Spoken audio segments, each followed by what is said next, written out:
Welcome back to the channel, everybody. Hopefully you guys are doing well. Thanks for joining in today. We are back on the Coxton Sub, and we are running the Northbound Way Freight. So this runs from Coxton all the way to Johnsville. It works 5 locations along the way. These are mostly locations that are not served by any of the locals. Things like major co-ops or lineside industries that are not anywhere near towns. Stuff like that. Things that are not necessarily easy to reach. Sometimes industries that may have their own switcher because they get a lot more volume of traffic. And so therefore they get worked by the way freight because it can more easily serve their needs with, longer train and more cars. We're going to watch today, do a bit of rail fanning, and talk about the operations as we go along today. So thanks for joining in. Let's get ready. So we start our day in Coxton. And from Coxton, once we get the clear, we head on to the north. As is our usual, we start out in Nick's Yard. Any train that runs from Coxton to the north is going to start in Nick's Yard if it's a cotton belt train. KCS and ATSF for the Santa Fe, and the Louisville, Nashville, they have their own yards here. So they're going to do work and start over in their own yards. But anything that is the cotton belt is going to come out of Nick's Yard. So here we are, getting ready to depart Coxton. Yard limits are just past the end of the yard ladder here, and the speed is no more than 15. So we're going to keep it nice and slow, even though there the speed limit is not shown the same. Typically, this train is mostly going to be covered hoppers because we work 3 different co-ops. We do have here some gondolas full of scrap that we take to the one scrap mill that is a part of our route. The scrap mill is only served by the northbound. The southbound way freight that runs about 30 minutes after this one does not work the scrapyard, which you'll see later on when we get there. We do have a couple stock cars here and there also going to the co-ops, and then beyond that, at the end of the train, we usually have some random assorted cars that are usually heading to Moscow. That's the last location that this train will switch.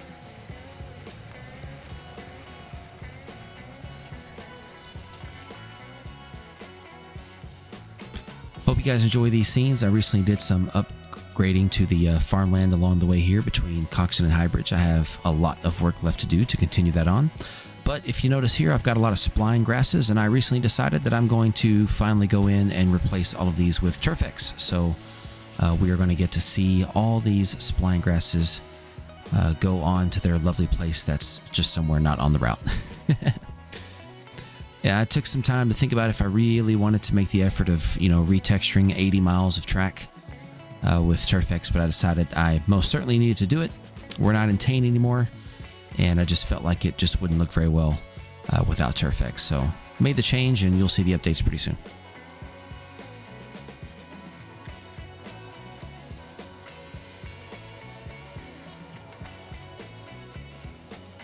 We are coming up on Highbridge. The Highbridge Co-op is not typically a location that we work. Maybe if, the dispatcher or the train master makes some sort of exception, we might work here. But usually the Highbridge Co-op is just a place where we wait for the Luton turn to come by, and we usually have a meet here. So we were informed by the dispatcher that we're going to take the siding because we do, in fact, have a meet, and we're going to have to wait.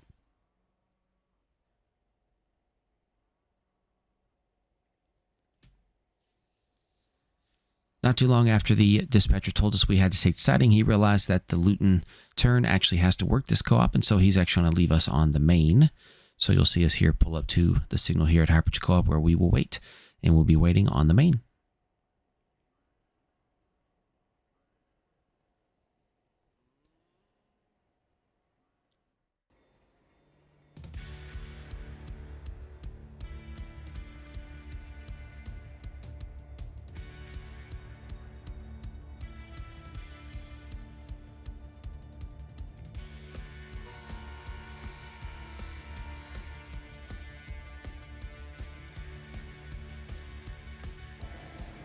Usually the wait is no more than about 30 minutes to an hour. Today it was about 35, so not too bad. But here you can see in the distance just some of the lights as the Luton turn comes in.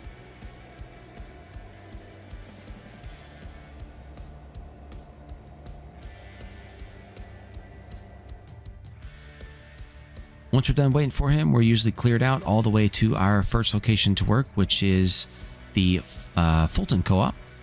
This is just to the south of the town of Fulton. It's not served by the Fulton local, which we do have a video on recently, about, I guess, almost a month ago probably.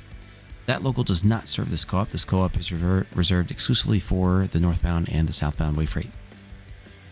So we do have a lot of things we're going to do here. We've got some tracks where they load cotton into boxcars. We've got a feed track, a fertilizer track for supplying those, and then we also have a track for loading grain, as well as a track for loading stock cars. So this is one area where the scenery definitely needs to be finished. I really just roughed this in. I didn't include any sort of fine details, and pretty soon all of those splines are going to disappear, and we're going to see some much more attractive and good looking Turfex. So plus also, if I remember correctly, I think if you don't ridiculously overdo Turfex, I do think that it actually helps your processing because it doesn't have to process all these splines, which is very helpful. Usually we don't do too much creative switching. There's only one spur here that is a facing switch, and that is the spur for the stock cars. So usually when we have to work that switch, we'll just come up here and stick the stock cars up in front of any cars we're picking up from the grain spur, and then we'll just kind of run around, work the stock spur real quick, and then get back in front of the train as we finish up. So here we're putting a few more of our feed and fertilizer cars back on their tracks to be supplied. We have a couple of holds that aren't going with us, so we're putting those back as well. And then the next move is going to be to start working these stock cars that you see in the foreground.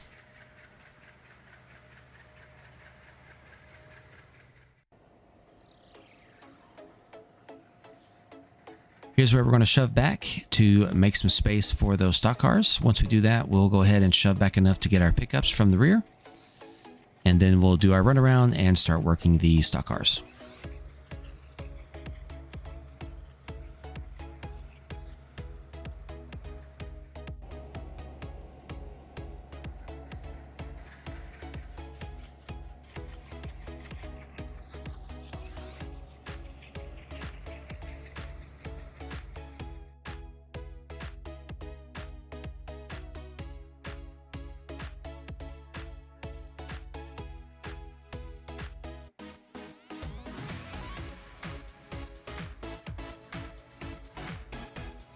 There you can see we are now pushing the stock cars. We're going to go ahead and push them all the way up to the background. You can just see those stock cars off in the distance where we have some pickups. And in the process, we will cut off of the rest of those grain cars. So we had 3 cars that we left there and 3 more that were empty that we dropped off to be loaded with grain, which will get picked up by either the KCS grain local that comes through or the Southbound Way Freight, probably sometime tomorrow or the next day. All right, now that all our switching for the stock cars is complete, we'll leave those there and disconnect. We've now rebuilt our train and just got the clearance from the dispatcher to head back north.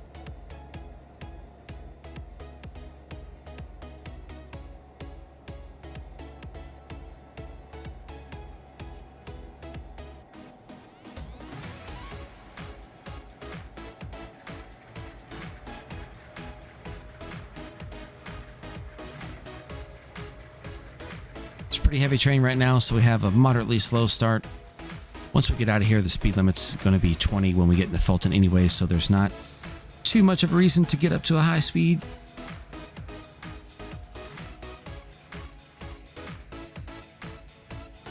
And as you can see, there are still a ton of covered hoppers on this train. There are some 2-bay covered hoppers coming up here. These are empty, and we're going to take every one of those to the salt mine, which is just to the south. Yeah, just to the south of Brockwell. And we'll just have some interchange tracks there where we either leave or pick up. We leave empty covered hoppers and pick up loaded ones with salt. Those typically go all the way to Johnsville, where they make their way back on a local to a bleach plant. So you can actually make bleach from just basically salt inputs.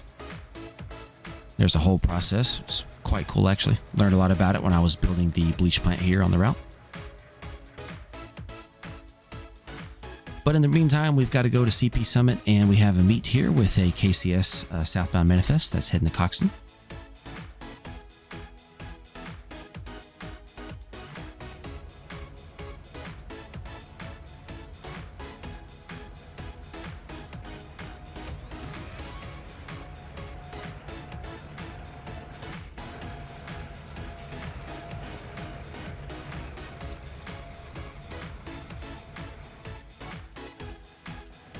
And here we see some open auto racks. We do have a setting rather in the 70s, so auto racks back then could have been tri-levels, but they didn't have any top covers. Some of them did have covers on the side, so we could see some of those. A little different touch on auto racks than what most of you guys are probably used to.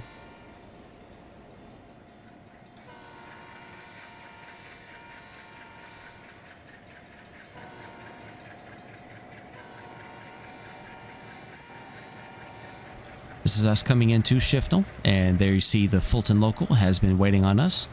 As soon as we clear out through Shifnal, he's going to be cleared to head south on his way to Fulton to continue working. But if you go back and watch my video on the Fulton local, you will see that that local has to wait for this exact train.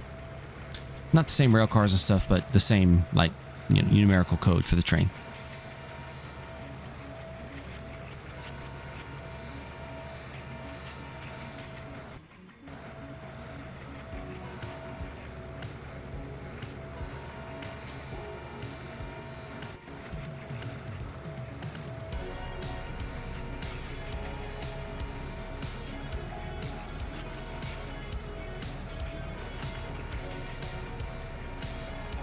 Shifnal is most certainly a railfan favorite just because of all the crossings and the fact that there are no quiet zones, so we just come through all of them just blaring away.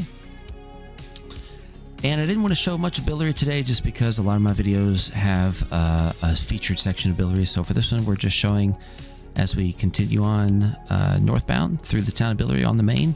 This is one of the few trains that does not get worked over there in Monson Yard, so we actually get to take the main all the way around.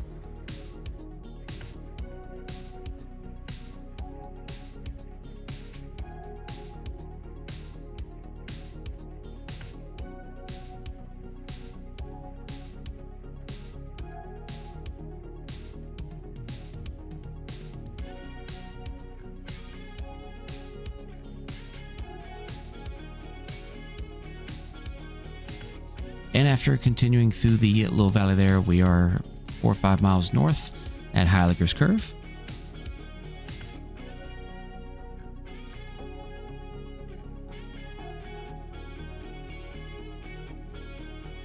It's not too much farther, and then the next place for us to work will be the Interchange Tracks for the Brockwell salt mine.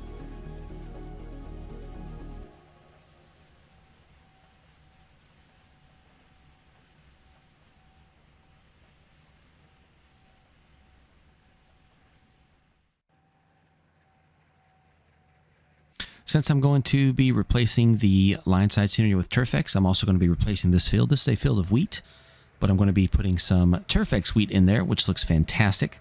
I've tried it out on a different route I make, and I love it, so you're going to see it there eventually. I think it'll be a huge quality of life upgrade once I get all the Turfex in here. I think it'll make us all extremely happy.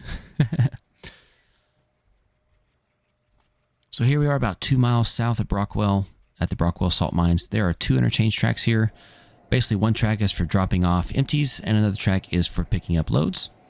And then there's a little local switcher who comes in and, shuffles cars between the tipple and the interchange tracks over here to be picked up.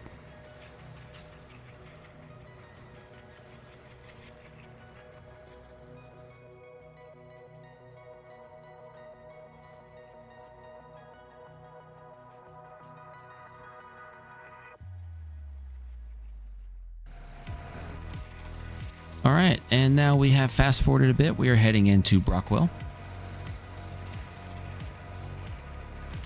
Brockwell is another place where we typically will bring cars in. We don't actually do any switching at the industries here, so what we do is we drop the cars off on the industry interchange tracks, which I'll show you in just minutes. 4 tracks off to the right in Brockwell, and 2 are for inbounds, 2 for outbounds, so that's where these tracks are right here. Any cars that we're going to be delivering to Brockwell, we actually come and drop those off here. And if we had any pickups, we would grab those as well and make our way out. And then when the Brockwell local from Johnsville comes into town, he actually has to work all of those setouts and pickups and work these 4 tracks while he's here, even though he does not take those cars with him. That's because some of those cars might be heading on the southbound way freight, and it's more efficient to let the way freight pick them up and take them straight to Coxton, instead of routing them to Johnsville and then all the way back to Coxton. So it's all about efficiency of movement and you know, depending on how the computer decides which route is the most efficient for each car. So not too many setouts today, just 6 setouts. You can see all the cars at the co-op there in the background. We don't have any pickups that were made before we got here, so we're just gonna head on out with no pickups. This is us now on the north side of town of Brockwell. Not too long after this, we will make our way to the scrap mill.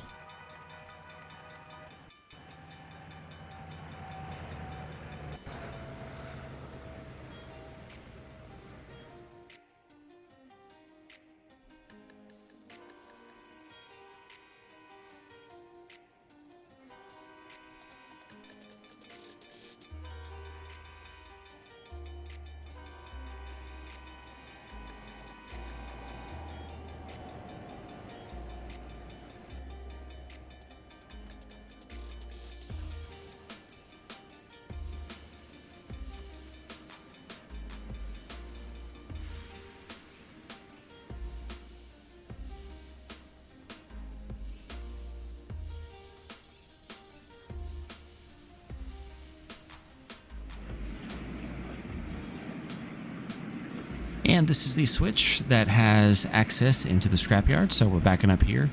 It's showing us a restricting signal just because there is no protection once we take this switch.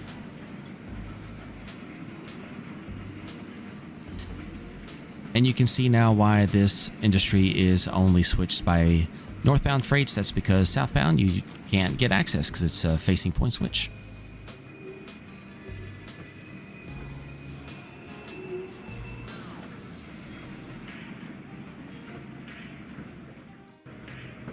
So we have 2 inbound tracks and 2 outbound tracks. The inbound tracks are, as you see here, so they are closest to the road.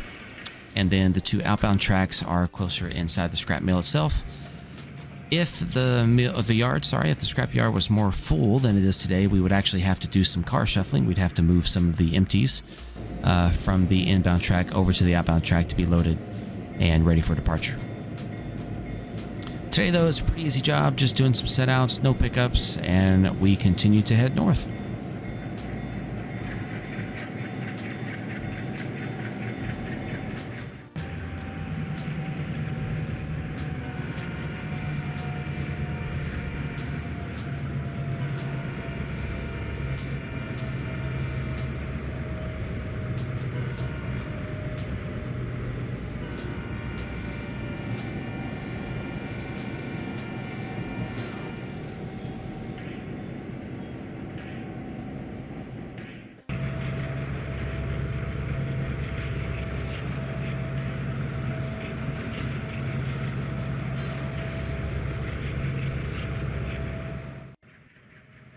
And here we are working through the town of Castlegate. We don't usually do any work here. Sometimes we might take a few cars from Coxton all the way up here to Castlegate, but not usually, just because there is a local from Johnsville that works here and it has its own local switcher. But here you're looking at the bleach plant. There's also an ammonium sulfate plant.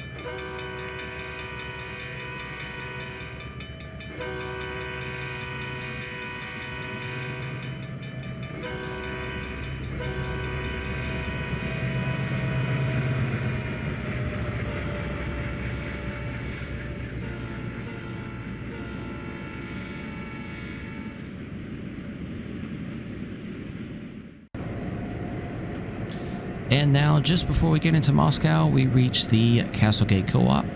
It's actually closer to Moscow than it is Castlegate, but that's all right. It's about 5 miles from Castlegate and about 1.5 miles from Moscow, nice and close. This is a very large co-op facility. In fact, you could almost fit a whole 3,000-foot train here. On the Coxton Sub, we are limited to running 3,000-foot trains just because of the sidings from the old steam days. And since this is not a predominant SSW subdivision, we don't necessarily get priority for track improvements and extending sidings. So we still run 3,000-foot trains, but you can almost fit a whole train here. That's how much space there is for cars.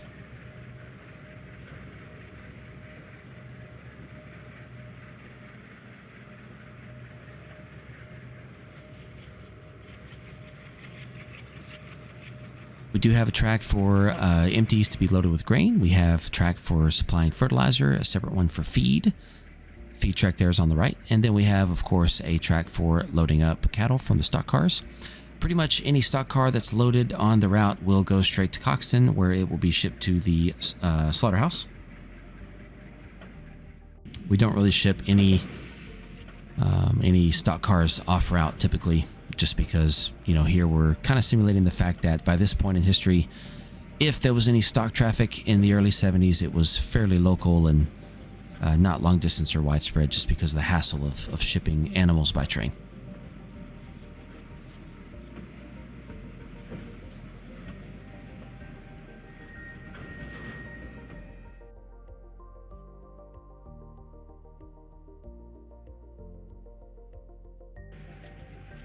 All right, now that we have departed the Castlegate Co-op, we are heading into Moscow. This is us crossing over the Arkansas River again. It's one of my favorite scenes with this bridge and just the coal barge there in the foreground.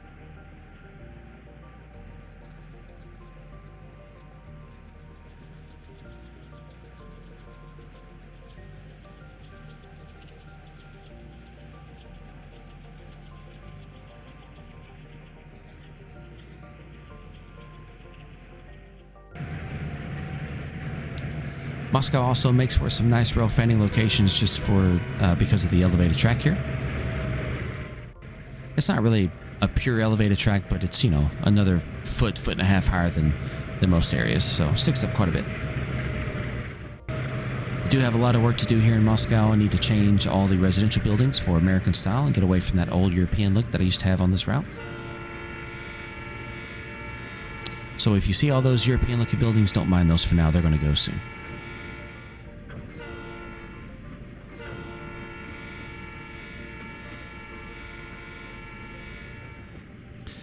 Now, I'm going to have a separate video one day talking about the short line that runs in Moscow. I have what's called the Moscow Industrial. It's a short line here with a couple yards. This is one of their yards. So we've got the main, we've got 3 tracks for an interchange yard, and then 6 tracks for a class yard. The short line here works 9 different industries, and it serves as an interchange between 2 railroads in order to maintain reasonable competition and whatnot. Here we are on the north side of Moscow. We're going to do a bit of switching here, so we're just kind of pulling forward to get ready to come to a stop.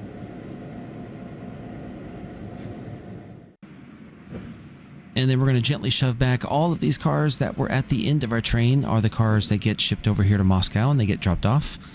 And then the Moscow Industrial will pick them up, classify them, and deliver them to their different industries.